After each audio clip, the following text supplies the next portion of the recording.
Most of these things I don't wanna say.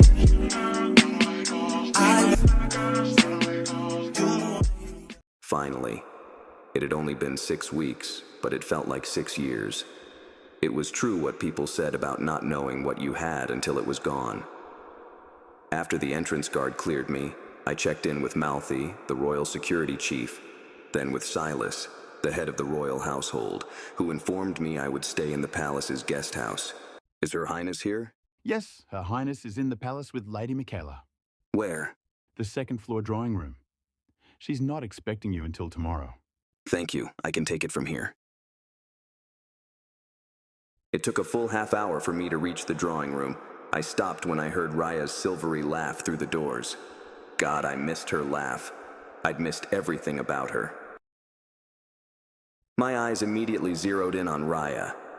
Golden hair, creamy skin, grace and sunshine, clad in her favorite yellow dress. Her friend Michaela was waving her hands around and speaking animatedly until she noticed me. James, oh my gosh! She was a petite brunette with a head of curly hair, freckles, and a unnervingly perky personality. Raya told me you were coming back. It's so good to see you again. Lady Michaela, Raya turned. Our eyes met, and the breath stole from my lungs. For 6 weeks, I'd only had the memory of her to cling to, and seeing her in person again was almost overwhelming. Mr. Larson. Your Highness. We stared at each other, our chests rising and falling in sync. The way her dress hugged her hips like a lover's caress. I never thought I'd be jealous of a dress, but here we were. You're just in time. We need a third opinion. Raya and I can't agree. On what? I kept my eyes on Raya, who remained frozen where she stood. What should rank higher when it comes to a romantic partner? Intelligence or a sense of humor? Rank? We're ranking the guests for Raya's birthday ball. Well, I am, because she refuses. There's going to be so many men there. She can't dance with them all, so we need to narrow it down. There's one dance slot left, and I'm torn between Lord Rafe and Prince Hans. Then again, Prince Hans is a prince, so maybe he doesn't need a sense of humor. What are you talking about? Raya's birthday ball. It's doubling as a matchmaking event. We're going to find her a husband. I wanted to die. If the floor opened up and swallowed me whole, I'd be the happiest person on earth, or under the earth that case would be. Sadly, I remained in the drawing room with a whiteboard covered with pictures of European bachelors, a stone-faced James, and the oblivious Michaela. It's the event of the season. The timing is rushed, but Elon's team is working on it around the clock and invites went out this morning. Dozens of people already RSVP'd. Yes. All those handsome men, all dressed up in one room. I could simply die. Yes, the big idea my grandfather had alluded to the other day in his office was a thinly veiled matchmaking gala. I'd protested horrified at the thought of spending the entire evening. My birthday no less making small talk and dancing with overinflated egos disguised as humans. Apparently my 24th birthday was a good excuse to invite every eligible bachelor in Europe to the party. I didn't realize you were looking for a husband, Your Highness. James said so coldly goosebumps erupted on my arms. The current of electricity running between us froze, turning to ice. At the same time, indignation kindled in my stomach. He had no right to be angry. He was the one who left and insisted on keeping things between us professional after Santorini. He couldn't possibly think he could waltz in here again after 6 weeks, because he changed his mind and expect me to have put my life on hold for him. It's a politics and public image thing. Anyway, what were we talking about? Right, Lord Rafe and Prince Hans. Never mind about that. Prince Hans ranks higher, of course. I'll leave you to it then, Your Highness. I was just checking in. James's face shut down, and frustration stabbed at me, joining the cocktail of emotions, coursing to my veins, excitement and giddiness of seeing him again, annoyance at his hypocrisy, lingering anger over his initial departure, and a smidge of guilt. Even though we weren't dating, we never dated, and I was free to dance with every man in Athenberg if I wanted to. Mr. Larson. I'll see you tomorrow, Your Highness. James left, and before I knew what I was doing, I followed him out the door, my spine hardening with determination. I would not get drawn into the endless cycle of what-ifs again. I had enough to worry about. If James had a problem, he could tell me to my face. Mr. Larson, the ball was my father's idea, not mine. It's your birthday, princess. You can do whatever you want. So you're okay with me dancing with other men all night? Why wouldn't I be? It sounds like a perfect solution. You'll find a nice prince, marry and rule happily ever after. The life of a princess, exactly as it should be. Something inside me snapped, just like that. I was angry. Angry at Nicholas for abdicating, and what running off to California with Adeline afterwards so they could take some time for themselves. Angry for not having control over my life, and most of all, angry at James for turning our reunion into something ugly after we'd been apart for 6 weeks. You're right, it is the perfect solution. I can't wait. Maybe I'll do more than dance. Maybe I'll find someone to kiss and take up to. Not even 2 seconds later, I found myself pinned against the wall. James' eyes had darkened from gray to near-dark thunderclouds. Not a good idea to finish that sentence, princess. Take your hands off me, Mr. Larson. We are not in the U.S. anymore, and you're overstepping your boundaries. Fuck my boundaries. What a first day back on the job, it's just like old times. Why are you here, Mr. Larson? You were perfectly happy to walk away when I asked you to stay. If you think I was anything close to happy these past 6 weeks, you couldn't be more wrong. You were happy enough to stay away for that long. Trust me, princess.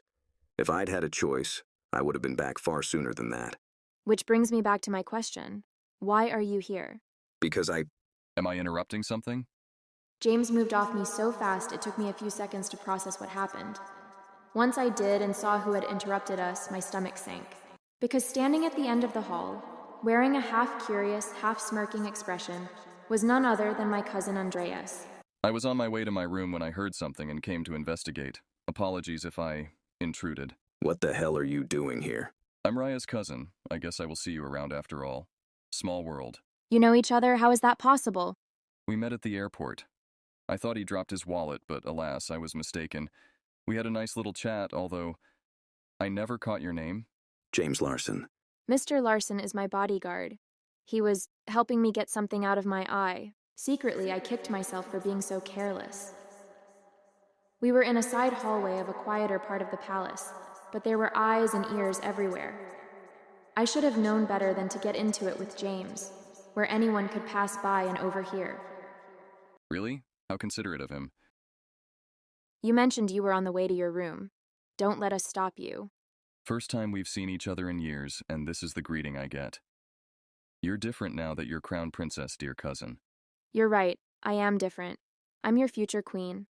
I'm glad you made it here safely, but I have a meeting I need to return to. We can chat later. Of course.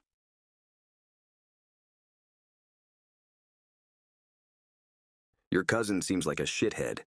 I laughed, and the mood between us finally lightened. Not seems, he is. But he's also family, so we're stuck with him.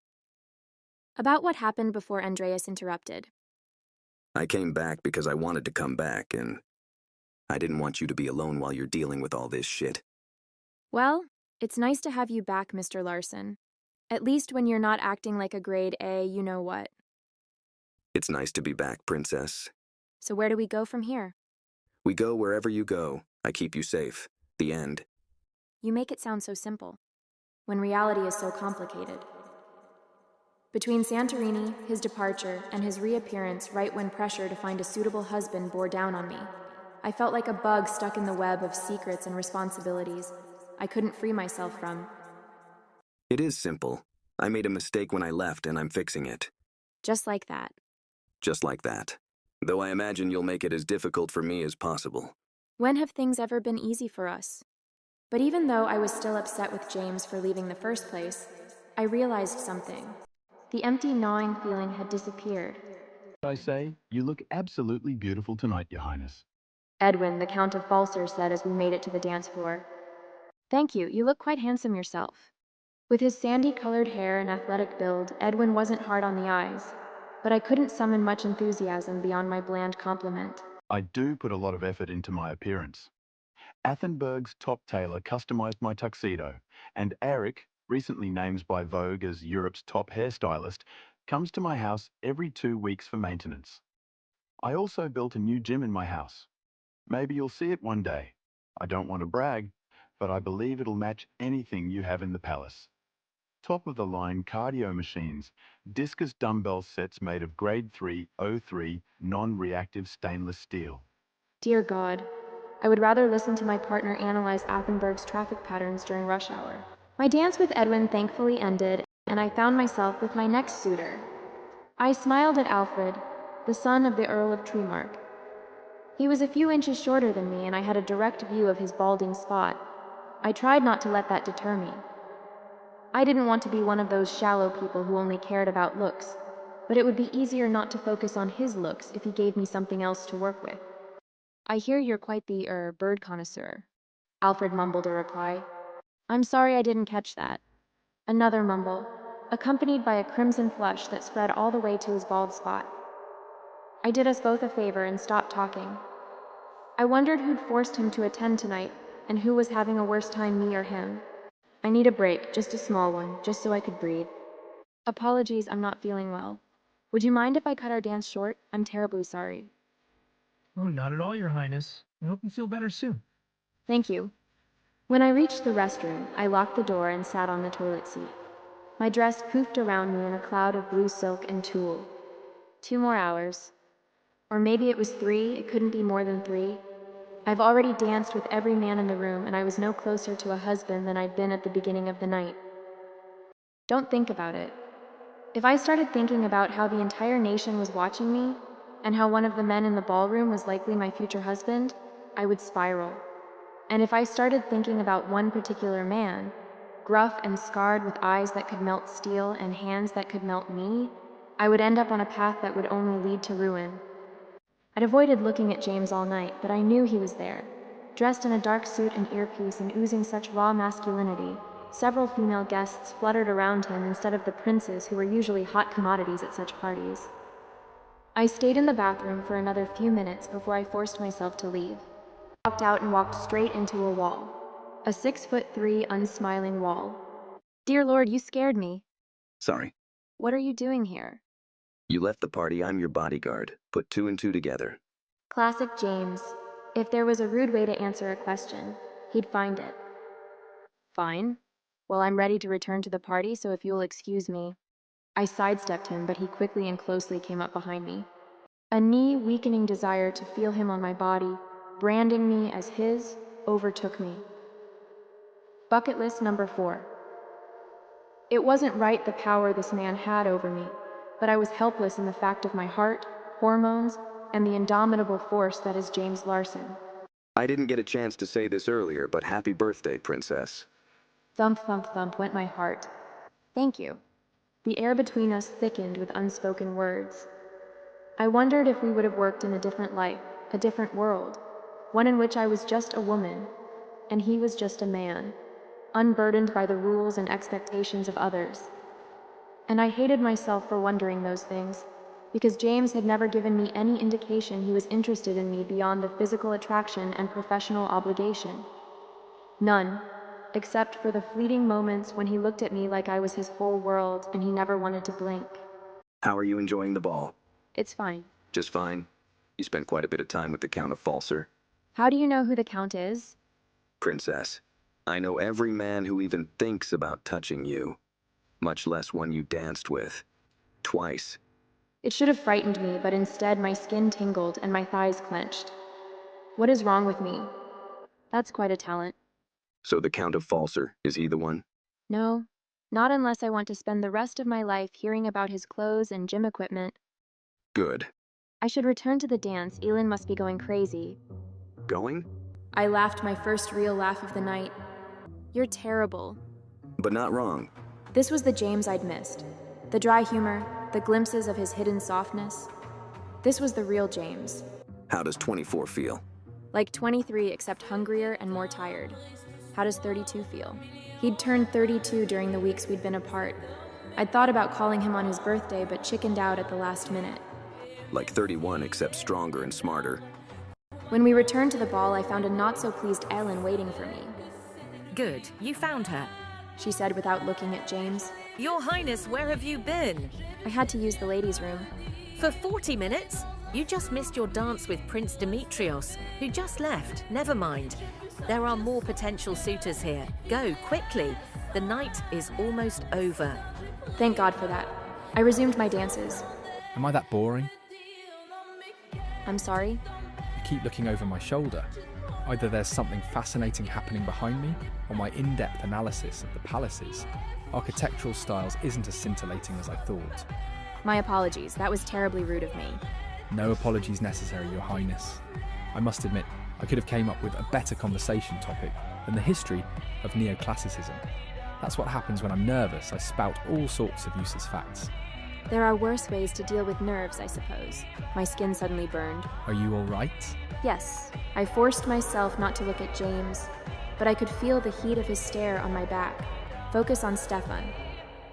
He was most enjoyable dance partner I'd had all night, and he checked every box for eligible prince consort. Funny, charming, and handsome, not to mention the bluest of blue bloods. I liked him, but not romantically. It seems our time has come to an end, but perhaps we could go out sometime. Just the two of us. The new skating rink on Newhausen is quite nice, and they serve the best hot chocolate in the city. A date. I wanted to say no because I didn't want to lead him on, but that was the point of the ball. To find a husband, and I couldn't get one without dating first.